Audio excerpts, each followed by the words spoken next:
Selamat, selamat siang. Assalamualaikum warahmatullahi wabarakatuh. Bismillahirrahmanirrahim. Jadi hari ini saya, Dr. Maya Safira, dari Departemen Fisiologi akan menyampaikan mengenai K4 dan K5 hari ini kita ya. Jadi fungsi ginjal dan kemudian filtrasi glomerulus, insya Allah. Nah, jadi kita lihat dulu. Yang pertama adalah sistem urinary. Ini Izin dok, ya, belum terganti sepertinya dok, karena belum enable editing. gimana? Belum terganti slide dok. Masih enable editing? Oke. Ya. Tapi biasanya nggak ngaruh deh. Ngaruh ya? Ngaruh sepertinya dok. Ngaruh ya? Ini? Sudah dok. Udah. Oke, saya lanjut ya. Jadi sistem urinari ini terdiri dari ginjal, kemudian ureter, kemudian kandung kemih atau urinary bladder, dan uretra. Untuk sistem perkemihan ada 3 fungsi utama. Yang pertama adalah ekskresi. Ekskresi ini adalah meremove atau membuang sisa sampah organik dari cairan tubuh. Yang kedua adalah eliminasi. Jadi discharge daripada waste product ini akan dikeluarkan ke lingkungan. Kemudian yang ketiga adalah regulasi homeostatis. Ini untuk meregulasi volume daripada cairan tubuh dan konsentrasi daripada cairan plasma darah. Nah, ini fungsi ginjal. Yang pertama adalah untuk meregulasi atau mengatur homeostasis daripada air, keseimbangan daripada air. Kemudian untuk mengatur komposisi daripada elektrolit, kemudian mengatur volume ekstraseluler, dan juga penting untuk keseimbangan asam basa. Yang kedua, fungsi daripada ginjal untuk memfilter plasma darah dan memproduksi urin. Yang ketiga, dia juga bertanggung jawab terhadap proses reabsorpsi dari glukosa dan asam amino. Sebagai tambahannya lagi, ginjal juga berperan untuk meregulasi kalsium dan meregulasi uptake atau ambilan daripada kalsium dan fosfat. Dan fungsi ini sangat penting pada anak-anak. Kenapa? Karena uptake daripada kalsium dan fosfat sangat tinggi pada anak-anak.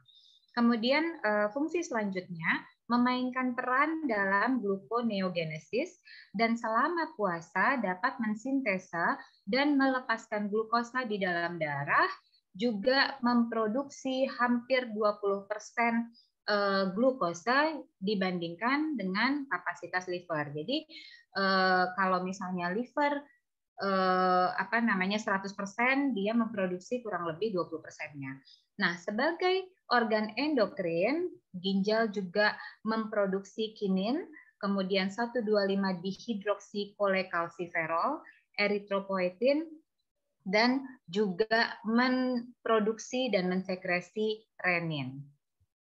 Nah, 1,25 dihidroksikolekalsiferol adalah hormon steroid yang dibentuk dari vitamin D dengan cara hidroksilasi di liver dan di ginjal. Pada liver, vitamin D3 akan dikonversikan menjadi 25 hidroksikolekalsiferol atau sering kita sebut sebagai kalsidiol atau dipanggil dengan rumus senyawanya 25-OHD3. 25-OHD3 ini kemudian nanti akan dikonversikan di dalam sel tubulus proksimal daripada ginjal untuk menjadi metabolit yang lebih aktif, yaitu 1,25 dihidroksikolekalsiferol atau yang kita sebut sebagai kalsitriol atau dipanggil dengan rumus senyawa kimianya adalah 1,25-OH2D3. Jadi 1,25-OH2D3 ini juga dibentuk di plasenta, juga dibentuk di keratinosit di kulit, dan juga dibentuk di makrofag. Nah, ini adalah pengaruh dari parathyroid hormon dan 1,25 dihidro 125 dihidroksikolkalsiferol dalam proses keseimbangan atau homeostasis daripada kalsium.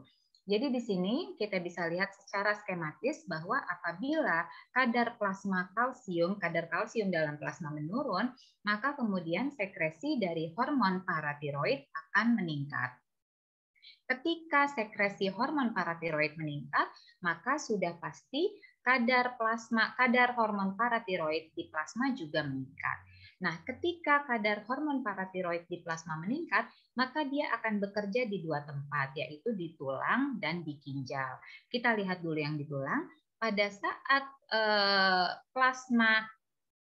kadar hormon paratiroid di dalam plasma meningkat, maka akan terjadi resorpsi di tulang atau penghilangan kalsium atau pelepasan kalsium di tulang.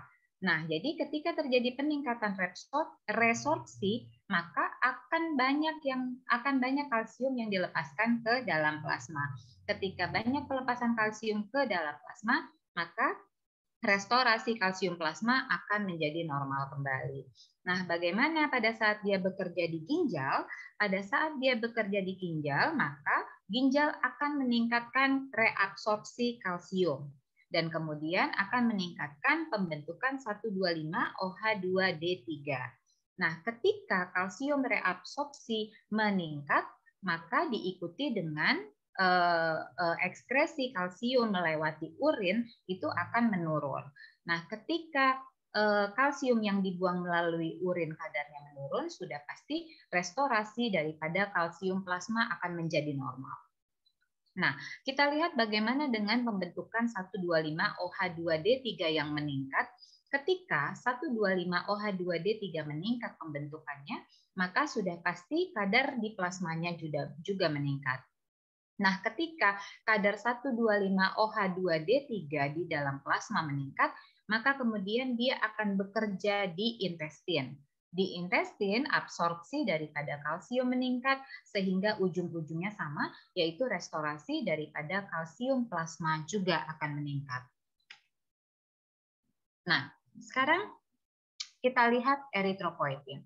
Eritropoietin merupakan hormon peptida yang dia berperan di dalam meregulasi produksi daripada sel darah merah di sumsum tulang. Saya pernah cerita ini pada saat saya mengajar di semester 2, blok HIS. Nah, eritropoietin sumber utamanya ada di ginjal, walaupun seperti yang sudah pernah disampaikan bahwa liver juga atau hati juga mensekresikan sejumlah eritropoietin walaupun jumlahnya sedikit. Nah, stimulasinya apa? Stimulasi daripada sekresi eritropoietin adalah pengurangan partial pressure daripada oksigen di ginjal. Akan tetapi seperti yang sudah disampaikan di blog HIS bahwa keadaan hipoksia di luar ginjal pun bisa memberikan sinyal kepada ginjal untuk memproduksi eritropoietin walaupun signaling pathway-nya masih belum jelas. Contohnya, ketika keadaan anemia atau keadaan hipoksia arterial atau tidak adekuatnya renal blood flow, maka kondisi-kondisi seperti inilah yang menyebabkan peningkatan sekresi daripada eritropoietin.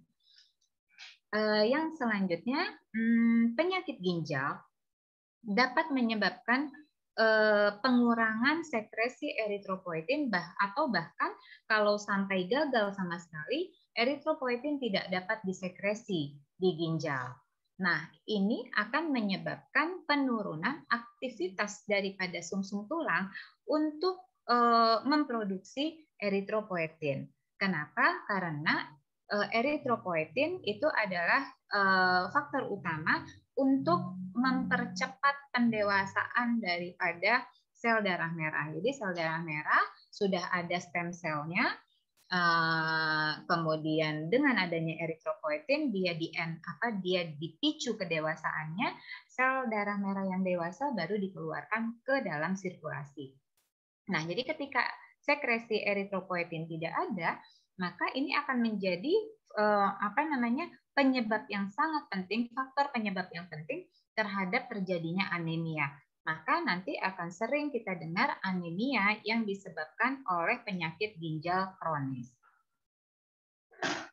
Oke, sekarang kita cerita mengenai renal medullary interstitial cells. Ini merupakan sel khusus yang sering disebut sebagai fibroblast-like cell. Jadi selnya memang fungsinya mirip dengan fibroblast. Terdiri dari lipid droplets dan merupakan tempat utama untuk ekspresi daripada enzim-enzim daripada kedua enzim ini, yaitu siklooksigenase atau kita sebut dengan COX-2 dan prostaglandin sintase atau PGES. Nah, PGE2 atau prostaglandin 2 ini merupakan suatu prostanoid yang utama yang disintesa di dalam ginjal dan merupakan paraktrin regulator yang sangat penting untuk air dan untuk keseimbangan air dan garam. Prostaglandin 2 itu disekresikan oleh RMICS, oleh makula densa, dan oleh collecting ducts atau ductus collecticus. Nah, sementara prostasiklin 2 dan prostaglandin lainnya itu disekresikan oleh arteriol dan glomeruli. Ini adalah renin.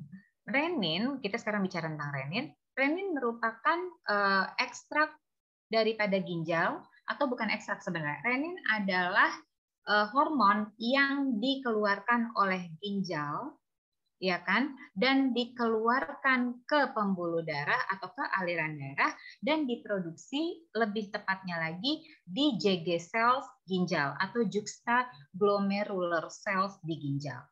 Jadi JG cells ini dia berlokasi di media, di bagian media dari arteriol afferent, ya kan, pada saat mereka memasuki glomerulus. Renin juga ditemukan di sel lasis yang agranular, yang dia berlokasi di hubungan atau junction antara arteriol afferent dan efferent, tapi lokasi tepatnya masih belum diketahui. Ini faktor yang dipengaruhi pada saat terjadi sekresi daripada renin. Jadi renin ini dia bisa bersifat menstimulasi, bisa bersifat menginhibisi. Sifat stimulasinya adalah yang pertama, dia akan meningkatkan aktivitas simpatis melewati nervus renalis. Yang kedua, dia akan meningkatkan sirkulasi dari katekolamin. Yang ketiga, dia akan menstimulasi sekresi dan produksi daripada prostaglandin. Oke, nah sifatnya yang menginhibisi, yang pertama, dia akan meningkatkan natrium dan chloride reabsorption melalui makula densa. Kemudian yang kedua, dia akan meningkatkan afferent arteriolar pressure atau tekanan daripada arteri afferent. Kemudian dia juga akan menyebabkan inhibisi daripada angiotensin 2 dan inhibisi daripada vasopressin. Ya, jadi ini semua dia akan inhibit. Peningkatan natrium dan chloride reabsorption, kemudian peningkatan tekanan arteri daripada arteriolar afferent, kemudian dia akan inhibit angiotensin 2 dan vasopressin. Nah, jadi ini kita lihat bahwa ketika ada angiotensinogen, ya kan, dia tidak akan bisa berubah menjadi metabolit yang lebih aktif, yaitu angiotensin 1 tanpa renin.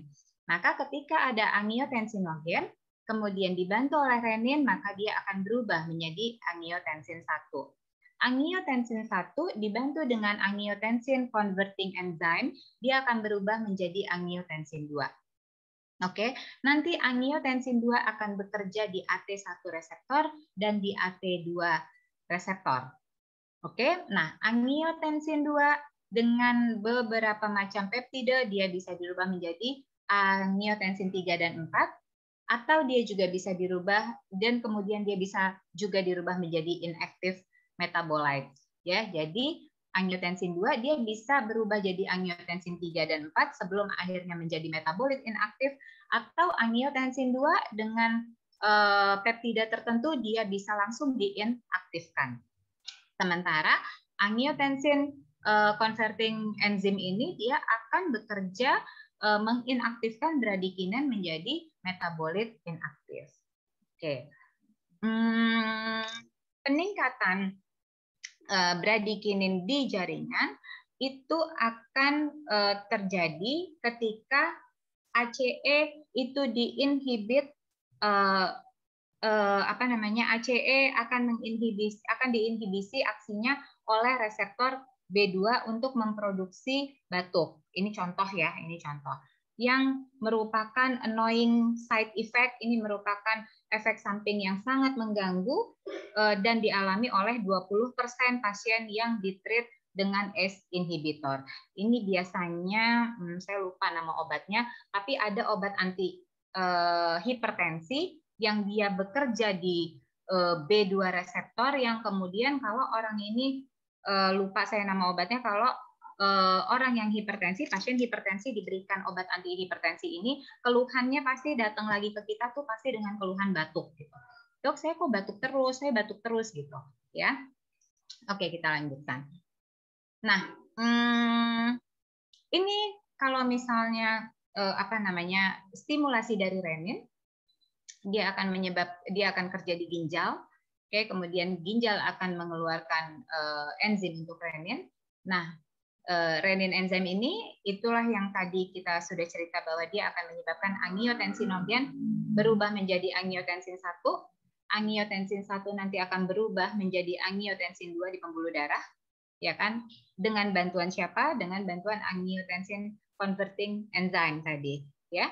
Nah, kemudian angiotensin 2 nanti dia bisa jadi inaktif atau bisa di-convert lagi menjadi angiotensin 3 dan 4. Nah, ini kita lihat bagaimana kalau angiotensin 2 bekerja di cardiovascular system, maka dia akan menyebabkan vasokonstriksi. Kalau misalnya angiotensin 2 bekerja di ginjal, dia akan merangsang korteks adrenal untuk menghasilkan aldosteron yang kemudian kerja lagi di ginjal untuk meretensi garam dan air. Akibatnya apa? Angiotensin 2 dapat menyebabkan peningkatan blood pressure. Sampai sini jelas ya, Dek? Nah, ini adalah lokasi ginjal. Lokasinya dia terletak retroperitoneal, ya kan, di ketinggian kurang lebih di bawah iga. Jangan lupa bahwa ginjal sebelah kiri dia lebih tinggi daripada ginjal sebelah kanan. Oke, kemudian ini adalah yang luar adalah korteks, yang bagian dalam ini adalah medula. Ya, jadi kalau misalnya kalian dengar cerita korteks, cerita medula, ini korteks ini yang bagian luar, yang di tengah ini adalah medula, dan ini adalah arteri dan vena daripada ginjal. Baik, ini sekedar gambar saja. Nanti mungkin histo lebih banyak lagi gambarnya. Nah, kemudian ginjal memiliki kapasitas reserve capacity yang sangat besar. Jadi bukan kamu ya, seseorang harus kehilangan fungsi ginjalnya 3/4 dari fungsi ginjal sebelum keseimbangan di dalam tubuh itu benar-benar terpengaruhi. Makanya sering sekali dikatakan minum yang banyak untuk memelihara fungsi ginjal, karena kamu tidak tahu bahwa ginjal kamu tuh sudah bekerja terlalu berat sampai dengan dia kehilangan 3/4 fungsinya. Itulah makanya ketika orang sudah datang dengan keluhan, itu sebetulnya dia udah dalam kondisi yang tidak baik. Nah, ginjal dia menerima 20 sampai dengan 25% daripada cardiac output. Nah, kalau kalian sering dengar kata-kata nefron, nefron itu merupakan unit fungsional dari ginjal. Dan setiap manusia ginjalnya itu memiliki kurang lebih 1 juta nefron per ginjal. Jadi kalau misalnya kita punya 2 ginjal, berarti kita punya 2 juta nefron. Nah, ini adalah fungsi nefron. Jadi nefron itu fungsinya adalah filtrasi, kemudian reabsorpsi dan sekresi. Jadi kalau misalnya arteriol darah masuk lewat arteriol efferent, dia pasti di glomerulus akan mengalami filtrasi. Nanti kita cerita bahwa filtrasinya itu adalah kurang lebih 20% dari darah yang masuk. Akan tetapi nanti yang disekresikan hanya 1%, karena 19%-nya lagi mengalami reabsorpsi. Jadi inilah dia, masuk lewat arteriol afferent, tolong dibuat.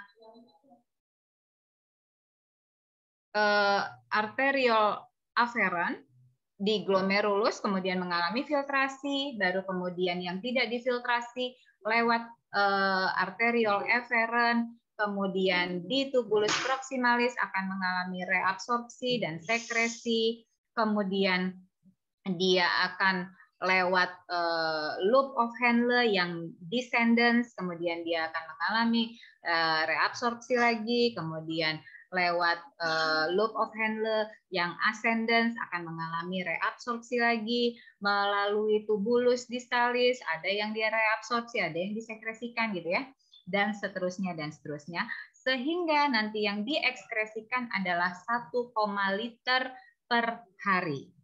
Itu dia. Oke, kita lanjut. Ini nefron. Jadi nefron itu beberapa ada yang tenggelam atau yang apa ya? Dia tercelup tenggelam, sebagiannya di medula.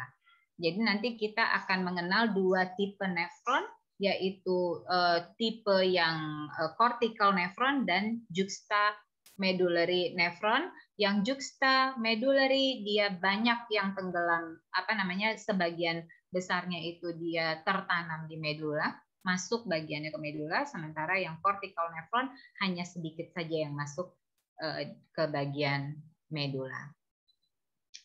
Nah, ini adalah proses ginjal dalam meregulasi cairan tubuh. Yang pertama ada filtrasi di glomerulus yang nanti kita akan cerita. Ini merupakan pergerakan cairan dari darah menuju lumen nefron.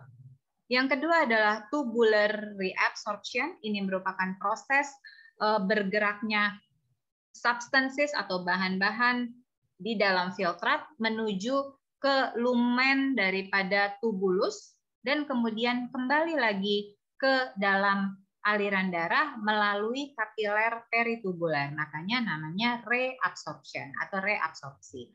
Nah, yang ketiga ini adalah tubular secretion.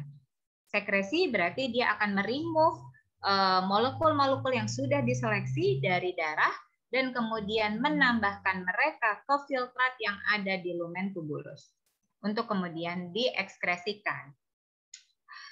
Nah, laju kecepatan daripada ekskresi urin sama dengan filtration rate atau laju filtrasi dikurang dengan laju reabsorpsi baru ditambahkan dengan laju sekresi. Ya, jadi ini tadi sudah dikatakan bahwa masuk dari arteriol afferent, kemudian mengalami reabsorpsi, kemudian keluar lagi ke efferent arteriol, baru kemudian mengalami reabsorpsi, sekresi, dan ekskresi. Yang terakhir nomor 4 ini. Oke. Yang apa nih? Ini substance yang akan difilter itu akan freely filtered. Dia akan difilter secara bebas, tapi tidak direabsorpsi maupun disekresi. Sehingga laju ekskresinya adalah sama dengan filtration rate. Contohnya adalah kreatinin. Oke, nah yang kedua, ini substance B. Ini kalau misalnya dia freely filtered, tapi tetap mengalami sebagian daripada bahannya itu tetap mengalami reabsorpsi. Ini contohnya adalah sodium dan chloride. Jadi kalau ini nih kita bisa lihat bahwa substance-nya masuk, oke, kemudian freely filtered, tapi tidak ada. Kalau ini ada garis gini berarti ini ada yang reabsorpsi. Jadi kalau yang ini benar-benar difilter secara habis, secara bebas dan tidak ada reabsorpsi maupun sekresi. Sementara yang substance B, yang bahan B ini dia filtered, tapi kemudian ada yang direabsorpsi, maka dia akan kembali ke pembuluh darah. Yang C dia freely filtered di glomerulus, tapi tidak ikut disekskresikan ke urin. Karena semua bahan yang difiltrasi adalah direabsorpsi seperti asam amino dan glukosa. Makanya kalau misalnya tiba-tiba di urin ada asam amino, tiba-tiba di urin ada glukosa, itu artinya ada kerusakan. Ada yang salah di ginjalnya. Nah, substance yang D ini adalah freely filtered tapi tidak direabsorpsi, ya kan, bahkan ditambahin untuk disekresi. Contohnya adalah asam organik dan basa. Jadi dia filtered, freely filtered, tapi kemudian ada yang disekresikan. Oke, baik. Nah, itu saja yang bisa saya sampaikan untuk fungsi ginjal. Apakah ada pertanyaan untuk fungsi ginjal?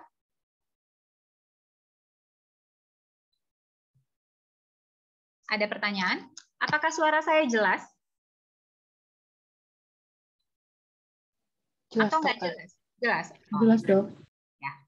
Karena kalau misalnya sistemnya online gini, saya butuh respon gitu. Jadi kalau misalnya nggak jelas, langsung bilang gitu ya. Baik, pertanyaan ada untuk fungsi ginjal atau kita bisa langsung ke filtrasi glomerulus? Langsung aja ya, saya lanjutin ya. Sebentar.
Udah kelihatan belum ya? Sudah, Dok. Ah, udah ya? Aduh, saya stop share lagi ke pencet. Maaf ya.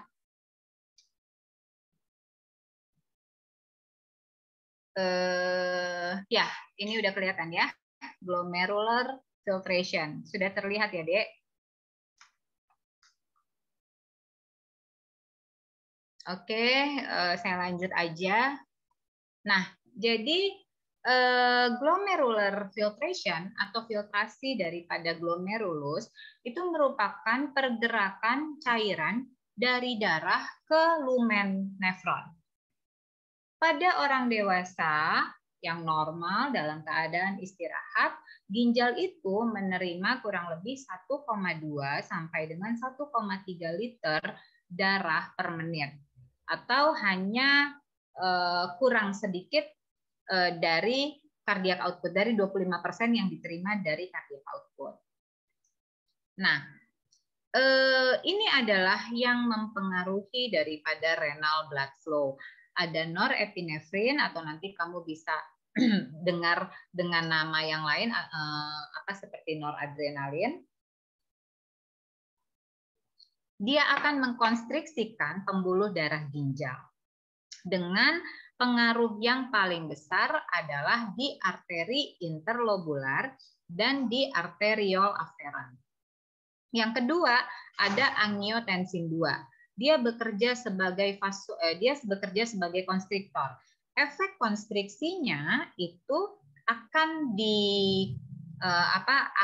yang akan dipengaruhinya adalah di arteriol aferan dan efferent. Nah, kemudian ada dopamin. Dopamin ini diproduksi, dibuat di ginjal dan akan menyebabkan, kalau yang dua tadi kerjanya sebagai vasokonstriktor, kalau ini kerjanya adalah untuk sebagai vasodilator, untuk vasodilatasi, dan untuk mengeluarkan natrium ke dalam urin atau natriuresis.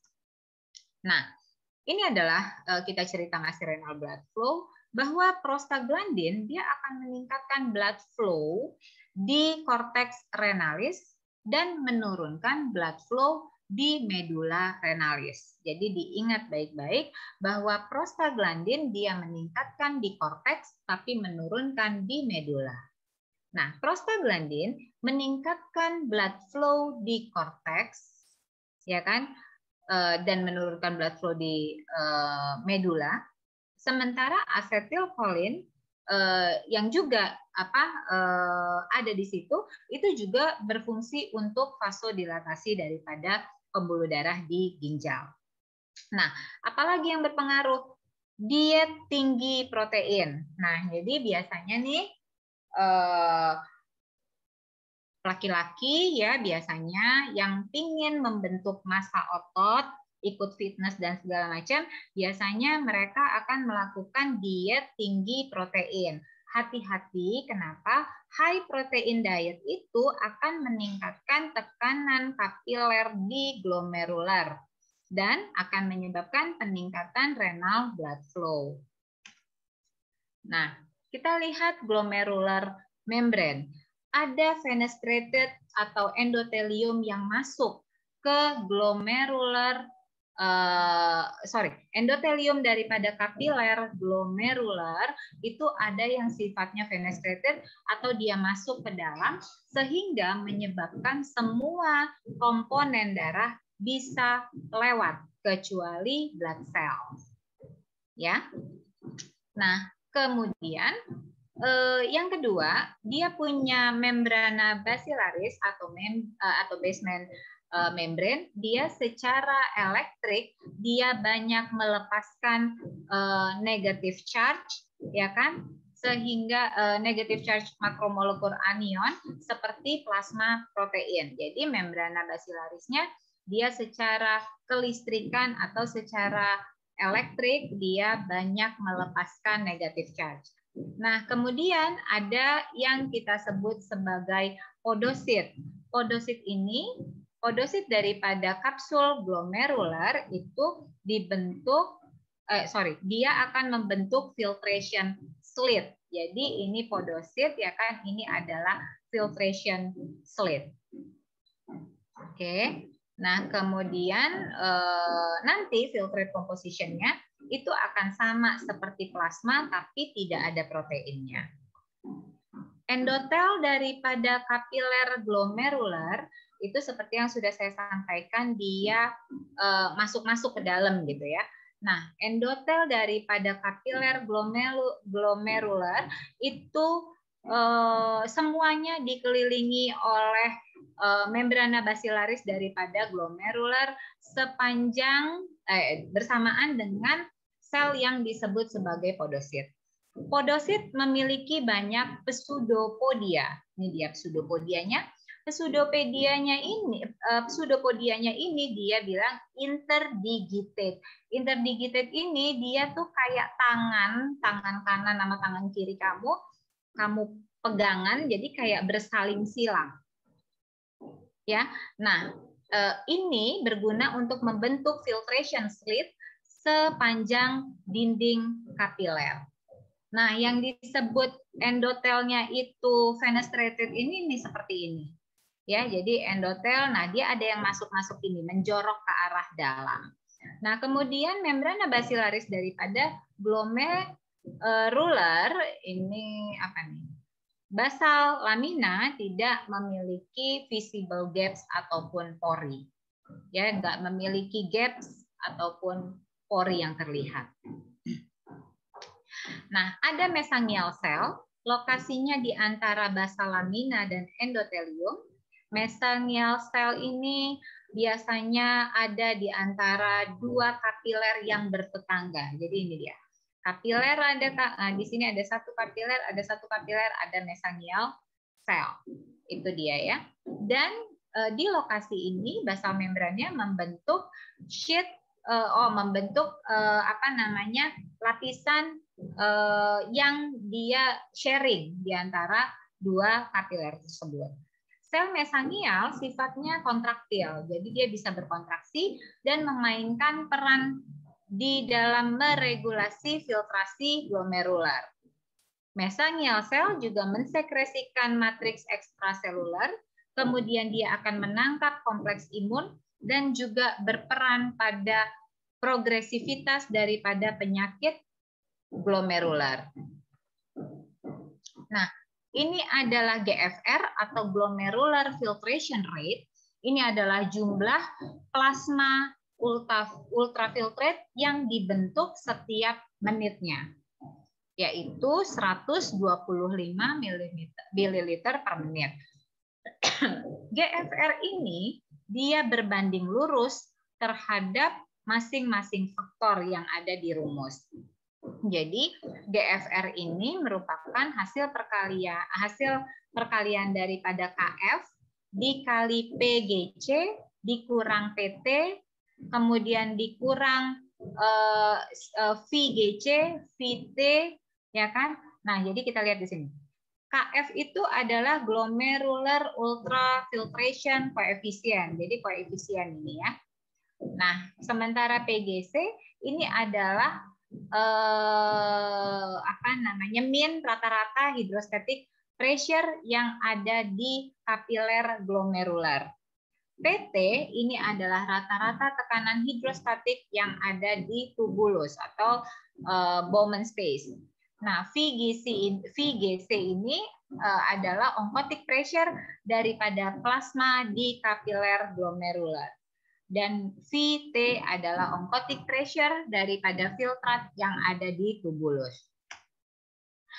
Nah, ini kalau misalnya kita mau menghitung glomerular filtration pressure, jadi pH atau hydrostatic pressure itu udah ada nilainya sebenarnya, nilai normalnya adalah 55, V30 dan tekanan daripada cairan yang disebabkan oleh cairan yang ada di kapsula Bowman itu adalah 15. Ini adalah net filtration pressure 10 mm air raksa. Jadi nanti kita tinggal masukkan ini ke rumus yang di sini gitu ya. Nanti kita lihat pH, PGC. Oke. Nanti bentar ya. Ya, nanti bisa dimasukkan ke rumus itu.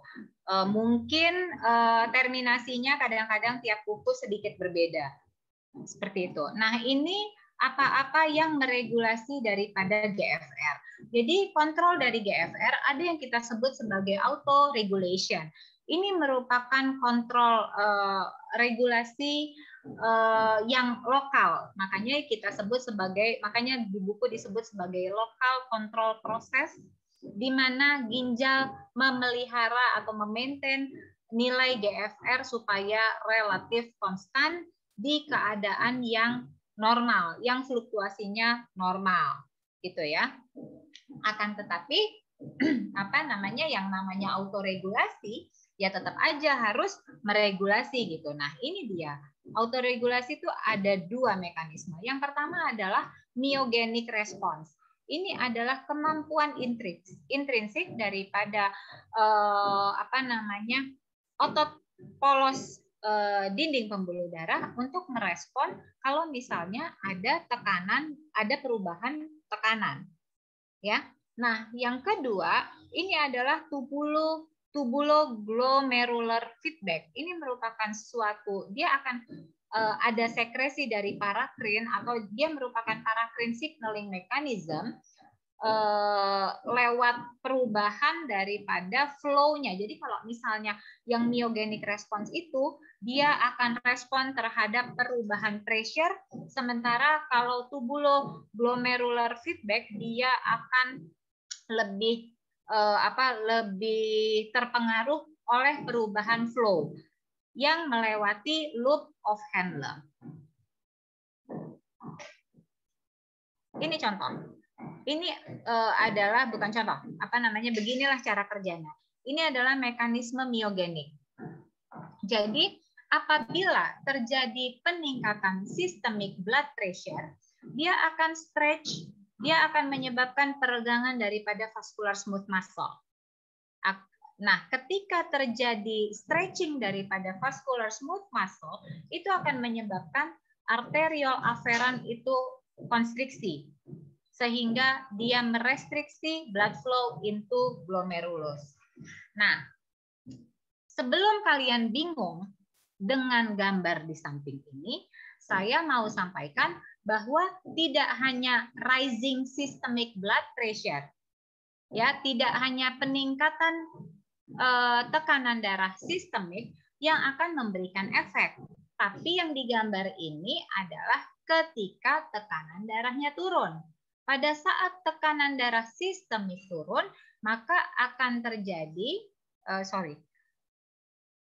ini yang A, kalau misalnya tekanan darahnya naik, maka afferent arterial akan vasokonstriksi. Ya, tapi kejadian myogenic mechanism ini tidak cuman kalau misalnya tekanan darah sistemiknya naik saja, tapi kalau misalnya tekanan darah sistemiknya turun, maka akan terjadi kebalikannya. Kalau dia naik, maka akan terjadi stretching daripada smooth muscle di pembuluh darah.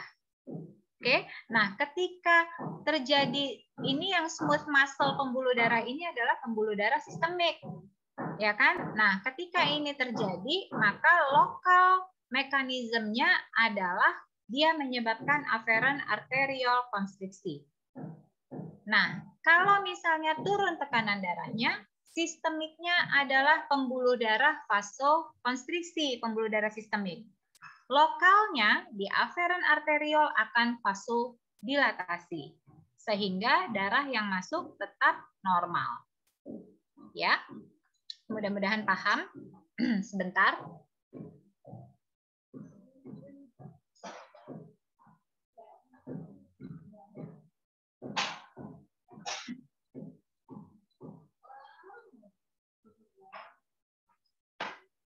Baik, ini adalah sel makula densa di makula densa cells sense distal tubule. Oke. Jadi di sini dikatakan bahwa sel-sel makula densa dia akan merasakan sense, dia akan Dia akan ngerasain flow daripada tubulus distal, aliran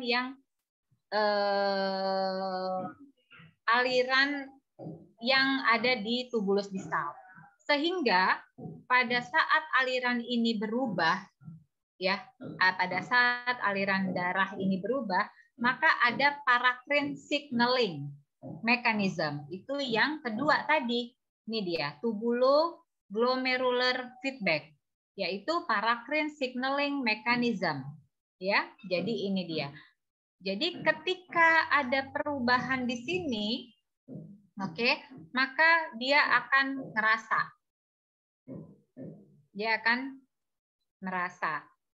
Kalau ada perubahan di sekitar sini, dia akan merasa. Oke. Nah, ini kita lihat tubuloglomerular feedback yang menjaga GFR dengan mekanisme autoregulasi.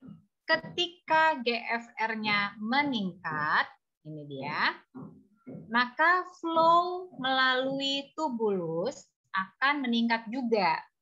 Oke.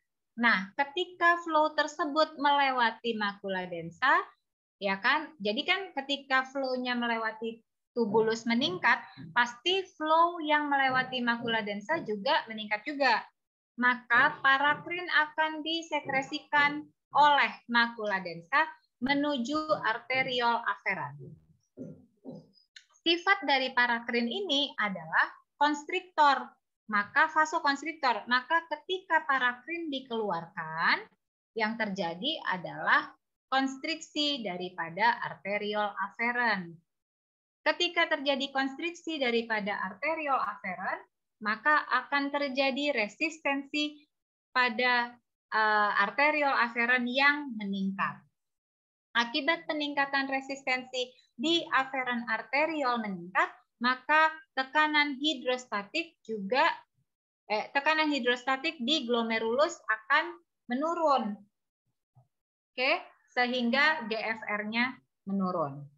Jadi GFR meningkat, flow ke tubulus meningkat, flow yang melewati makula densa meningkat. Karena ada perubahan flow, maka parakrin akan dikeluarkan oleh makula densa ke arteriol aferen, sifatnya konstriksi, ya kan? Sifatnya konstriksi. Akibat daripada konstriksi ini maka akan terjadi resistensi di aferen arteriol, maka hidrostatic pressure di glomerulus menurun, maka GFR-nya akan menurun.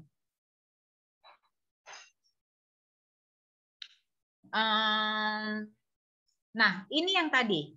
Kalau misalnya kalau misalnya kalian diet high protein, maka asam aminonya meningkat, terjadi peningkatan reabsorpsi asam amino di tubulus proksimal, maka kemudian akan diikuti dengan NaCl reabsorpsi di tubulus proksimal, maka kemudian NaCl yang di makula densa akan menurun. Oke, akan terjadi afferent arteriolar resistance menurun, maka GFR-nya meningkat. Nah, ini juga bisa menjadi mekanisme negatif feedback supaya makula densa menginhibisi peristiwa ini, gitu ya. Nah, ini adalah hormon dan autonomic neuron yang juga mempengaruhi GFR. Jadi, neural control daripada GFR itu biasanya dimediasi oleh neuron simpatis yang menginervasi baik itu aferen dan eferen arteriol. Nah, simpatis inervasi inervasi simpatis dari alfa reseptor pada smooth muscle pembuluh darah itu akan menyebabkan vasokonstriksi. Apabila aktivitas simpatisnya itu moderate atau sedang saja, itu tidak akan terlalu mempengaruhi daripada GFR. Tidak akan terlalu mempengaruhi daripada GFR.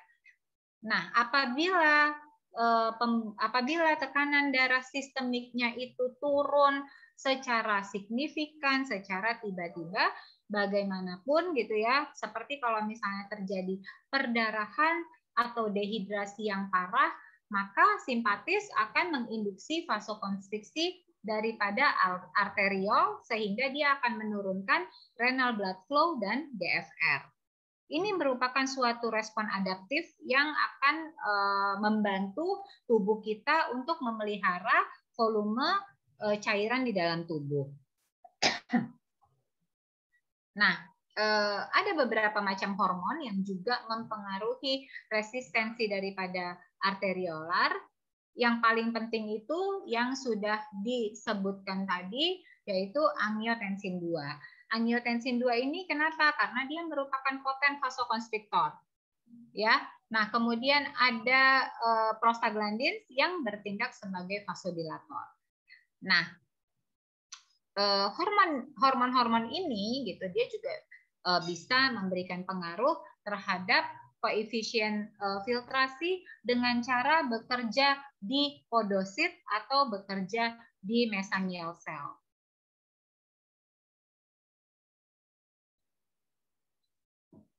Nah, ini bagaimana cara mengukur GFR? Memang tadi ada rumusnya. Akan tetapi bagaimana cara kita mengukurnya? Kita perlu bahan, gitu ya. Mungkin ya kita butuh bahan aktif gitu. Nah, jadi biasanya bahan-bahan yang digunakan untuk mengukur GFR, dia mesti memenuhi beberapa syarat. Yang pertama, dia harus difiltrasi secara bebas melalui glomerulus. Dan harus tidak boleh disekresi ataupun direabsorpsi oleh tubulus. Syarat berikutnya, nggak boleh toksik, jadi dia harus non-toksik dan tidak boleh dimetabolisme oleh tubuh. Nah, ada nggak bahan yang cocok dengan syarat-syarat ini gitu? Ada bahan yang cocok. Yang paling cocok adalah inulin. Inulin ini apa sih? Inulin merupakan polimer dari fruktose dengan berat molekul sekitar 5.200. Inilah yang memenuhi kriteria-kriteria ini. Dia yang paling cocok. Baik itu pada manusia dan juga pada sebagian besar binatang kita bisa gunakan inulin untuk mengukur GFR. Nah, sekarang kita lihat renal plasma clearance. Ini merupakan volume dari plasma di mana substance atau bahan itu benar-benar di oleh ginjal pada satu waktu tertentu. Biasanya satuan waktunya adalah menit. Nah, jika substance itu atau bahan tersebut kita kode dengan X, maka GFR itu akan sama dengan konsentrasi si bahan X ini di dalam urin. GFR akan sama dengan konsentrasi bahan X ini di dalam urin per waktu atau per waktu urine flow per menit. Nah, per waktu, Nah, urine flow per menit, ya kan, itu dalam waktu itu kita sebut sebagai V yang dibagi dengan arterial plasma level daripada X atau Px. Nah, inilah yang kita sebut sebagai clearance X CX. Nanti kita lihat di sini ya. Oke, mana tadi? Nah, ini dia. Jadi GFR dikali P inulin sama dengan U inulin, unit inulin dikali V, GFR sama dengan ini ya kan, maka GFR sama dengan sekian. Nanti bisa dipelajari ya. Jadi ini adalah clearance daripada inulin. Jadi inulin seperti biasa, molekul inulinnya akan masuk lewat afferent arterial afferent, maka kemudian akan difiltrasi secara bebas di glomerulus, ya kan? Nah, ini dia. Baru kemudian dia tidak mengalami sekresi, dia tidak mengalami reabsorpsi maupun sekresi. Jadi habis dari masuk, difiltrasi, maka kemudian akan diekskresikan. Oke, nah makanya disebutkan bahwa GFR itu ya sama aja dengan yang difiltrasi, ya kan? Ini adalah proses filtrasi di glomerulus, maka laju filtrasinya atau GFR-nya itu sama aja dengan konsentrasi dia di urin per waktu. Ini ya, nanti dipelajari ya. Oke. Nah, kemudian ada kreatinin. Kreatinin merupakan end product daripada metabolisme kreatinin di otot. Digunakan juga pada clinical setting untuk mengukur GFR, tapi memang sedikit kurang akurat dibandingkan kalau misalnya kita pakai metode inulin. Kenapa? Karena ada sedikit jumlah kreatinin yang ternyata disekresikan dari tubulus. Kemudian ada juga para aminohipurat atau PAH. Ini merupakan anion organik yang tidak ada di dalam tubuh. Dia freely filtered, tapi disekresi, ya kan? Dia freely filtered, dia difiltrasi secara bebas, disekresikan, tapi tidak direabsorpsi oleh nefron. Sifatnya non toksik, ya kan? Dia tidak disintese ataupun dimetabolisme di ginjal. Low concentration, konsentrasinya yang kecil aja udah cukup. Jadi ini adalah metode pengukuran GFR. Dia bisa pakai inulin, dia bisa pakai kreatinin, dia bisa pakai para aminohipurat. Itu dia ya. Oke, jadi dikatakan di sini kalau dia pakai PAH, dia freely filtered, dia disekresikan tapi tidak direabsorpsikan, maka bisa dikatakan bahwa renal plasma flow sama dengan clearance daripada PAH sama dengan ini rumusnya, U PAH dikali V per P PAH. Nah, inilah dia ya. Jadi ini PAH-nya masuk dari arterial afferent, kemudian freely filtered atau difiltrasikan secara bebas, akan tetapi dia ada yang disekresikan. Jadi udah dia lewat arterial afferent filtrasi, dia udah sebagian apanya masuk ke efferent, tapi kemudian dari efferent ada yang masuk lagi, ada yang disekresikan kembali. Baik. Nah, ini adalah efektif renal plasma flow. Ini rumusnya. Nanti dibaca aja. Jadi ini contohnya concentration of PAH di urin itu sekian, urine flow dari ininya sekian gitu ya. Oke, nanti di ini aja ya, dipelajari ya, dibaca ya. Oke. Ya. Itu saja yang bisa saya sampaikan hari ini. Besok kita ada 3 topik lagi, 6, 7, 8, mulainya dari jam 1. Sampai sini apakah ada pertanyaan, Dek? Izin bertanya, Dokter. Boleh. Tadi untuk yang perhitungan GFR dengan inulin, kan tadi ada beberapa pilihan. Kita bisa pakai inulin, kita bisa pakai PAH, sama bisa pakai kreatinin. Apakah ada kontraindikasi dari penggunaan inulin? Sementara kan tadi inulin katanya yang terbaik, Dok. Apakah ada kontraindikasi sehingga ditemukan beberapa pemeriksaan yang lain? Sama satu lagi, Dok.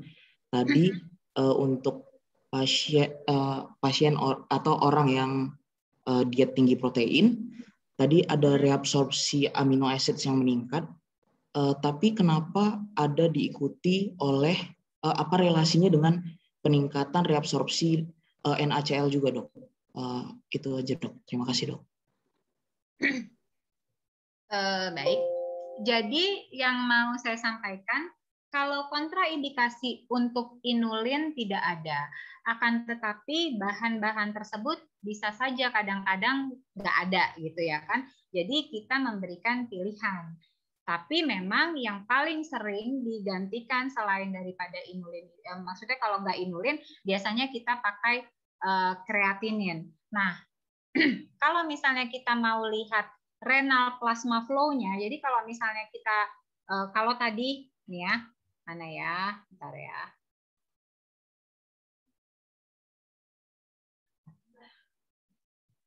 Jadi, kalau tadi kamu lihat, bahwa kalau inulin, dia akan langsung menggambarkan clearance atau renal plasma clearance daripada, maksudnya gini, kita periksa pakai inulin, kita langsung dapat renal plasma clearance-nya.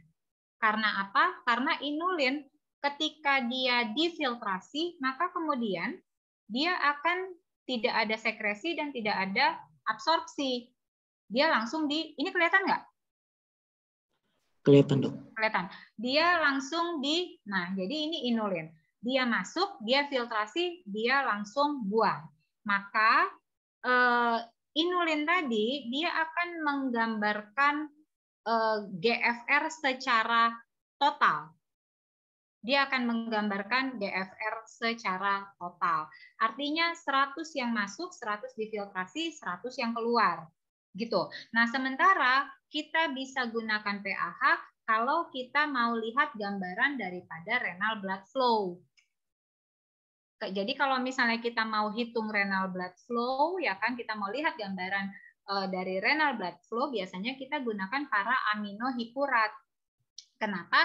Karena dia difiltrasi habis, ya kan? Dia ada yang disekresi, tapi tidak ada yang direabsorpsi. Artinya yang lewat di arterial efferent tidak ada yang dikurangi lagi. Nah, jadi makanya kalau misalnya menggunakan inulin, kita bisa dapat gambaran total daripada GFR. Kalau pakai para aminohipurat, kita bisa dapat gambaran renal blood flow secara utuh. Itu dia sebenarnya, bukan karena ada kontraindikasi. Tapi saya nggak tahu ya secara klinis apakah mungkin ada kontraindikasi, tapi kalau misalnya secara buku fisiologinya tidak ada keterangan bahwa ada kontraindikasi di situ. Gitu. Cuman fungsinya beda-beda. Akan tetapi kalau antara inulin dengan kreatinin biasanya sih karena nggak ada inulin, makanya terpaksa dipakai kreatinin. Tapi kalau antara inulin dengan PAH itu karena kita mau cari gambaran. Jadi kalau kita pakai inulin kita memang dapat gambaran GFR, sementara kalau kita pakai PAH kita dapat gambaran renal blood flow. Oke? Baik, Dok. Nah, enggak sih, kalau misal enggak sih lagi. Yang asam amino ini, ya kan, ini perkaranya bukan kenapa siapa sih nama kamu? Dende ya kan? Dende aja ya. Dende bukan? Baik, Dok. Iya, Dok. Kayak kali namamu soalnya. Nah, jadi ini perkaranya, ya kan? Perkaranya adalah tugas daripada makula densa. Tugas daripada jadi kalau misalnya kita diet high protein, maka akan terjadi peningkatan asam amino. Peningkatan asam amino akan menyebabkan peningkatan asam amino reabsorpsi daripada asam amino di tubular proksimal. Itu memang biasanya akan diikuti oleh reabsorpsi daripada natrium, ya kan? Nah, hal ini disebabkan oleh karena memang pada pada proksimal tubular proksimal itu memang kerjanya secara simultan, Dende. Jadi begitu asam amino direabsorpsi, dia akan secara simultan akan bekerja mereabsorpsi NaCl-nya juga. Gitu. Nah, perkara alasannya kenapa? Nah, itu yang saya juga lupa, tapi memang nanti akan saya pelajari lagi, nanti kita coba baca lagi, tapi memang selalu seperti itu. Jadi memang reabsorpsi asam amino itu pasti akan bersimultan dengan proses reabsorpsi daripada NaCl. Itu sudah pasti. Kayak gitu. Tapi kalau perkaranya kenapa, dan itu memang kan dibutuhkan untuk penurunan kadar NaCl di makula densa untuk memperingan kerja daripada makula densa ini. Seperti itu. Untuk memperingan flow di makula densa. Tapi nanti kenapanya besok insya Allah mungkin saya bisa dapat jawabannya. Saya lupa nih, tapi memang kalau misalnya amino acid itu pasti reabsorpsinya bersamaan dengan reabsorpsi NaCl secara simultan. Selalu seperti itu. Gitu ya, daripada saya jawabin ngaco, pokoknya yang saya ingat adalah dia simultaneous, tapi perkaranya apa dan kenapa besok kita ketemu lagi. Baik, Dok. Boleh nanya satu lagi, Dok? Boleh, tapi kalau susah-susah awas ya, jangan susah-susah. Apa ini, Dede? Dok, tadi untuk penggunaan inulin yang kreatinin katanya itu less significant daripada yang inulin. Sementara tadi di pembahasan di awal bahwa kreatinin juga freely filtered, itu kenapa dia sensitivitasnya lebih rendah daripada inulin, Dok? Karena kan dia freely filtered memang, akan tetapi dia ada sedikit yang disekresi. Dia memang freely filtered. Ini mana ya? Ini. Less accurate. Dia less accurate, dia menjadi kurang akurat karena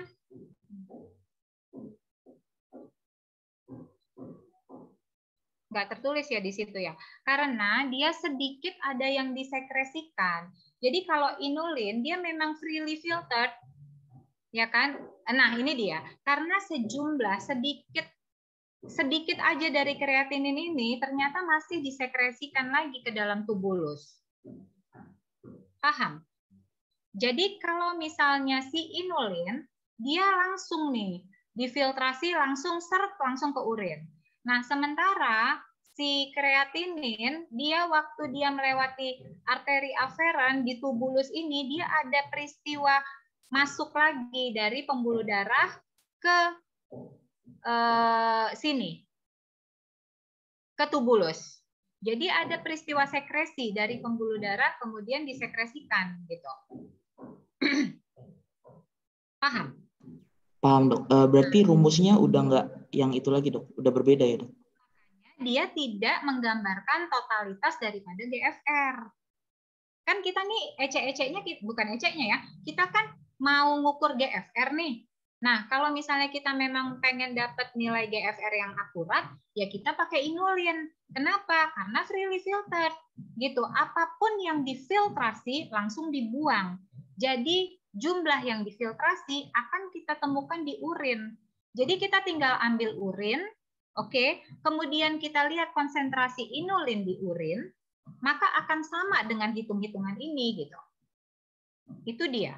Nah, sementara kenapa kreatinin menjadi less accurate gitu, menjadi kurang akurat karena yang sampai di urin bisa jadi lebih banyak karena disekresikan, ada yang disekresikan.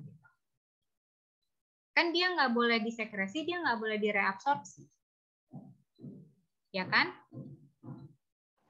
Ya, Dok. Berarti kesimpulannya kalau misalnya yang penggunaan inulin kita bisa menghitung total secara pasti akurat GFR-nya, sementara kalau yang penggunaan kreatinin kita cuma bisa memantau keadaan GFR-nya, Dok. Tidak memastikan total GFR secara pasti, Dok. Iya, menjadi kurang akurat. Baik, Dok. Sudah paham, Dok. Terima kasih, Dok. Udah paham ya? Oke. Ada lagi mengenai itu besok ya. Mudah-mudahan saya jawab. Ada lagi pertanyaan? Boleh stop share? Apakah ada lagi pertanyaan dari anak-anak saya, adik-adik saya sekalian? Cukup? Hasian mana nih Hasian?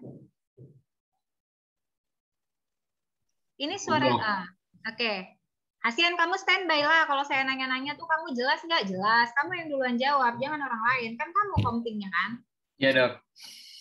Tidur ya? Enggak, Dok. Kalau enggak, mana mukanya? Coba saya mau lihat mukanya. Ayo, di mana kamu? Di kamar, Dok. Ya kan? Nah, rambutnya aja udah rambut ketiduran gitu. Enggak, Dok. Memang begini, Dok. Emang begitu ya. Ya nggak apa-apa sih. Apapun pekerjaan kamu, saya orangnya nggak terlalu rewel, ya kan? Apapun yang kamu kerjakan, saya sih yang penting bisa waktu ujian bisa jawab, udah sama saya itu aja. Akan tetapi karena kondisinya adalah online daring, maka saya butuh respon yang cepat gitu. Jadi janganlah saya nanya, kedengeran nggak? Tiba-tiba jawabannya responnya 2 hari kemudian, ya nggak gitu juga. Ya, tidak harus Hasian, tapi karena kamu yang bertanggung jawab atas kelas ini, ya saya pasti ngejarnya kamu gitu. Yang lain juga boleh memberikan respon. Oke, baik. Kalau memang tidak ada lagi pertanyaan, memang waktunya masih sangat panjang karena kita sampai jam 16, tapi bahan kuliahnya memang cuma itu gitu. Dan mudah-mudahan kalian bisa paham apa yang saya sampaikan, kemudian bahan kuliahnya juga bisa dimengerti. Kalau memang tidak ada pertanyaan lagi, saya mohon izin untuk leave. Selamat sore. Assalamualaikum warahmatullahi wabarakatuh. Mudah-mudahan bermanfaat.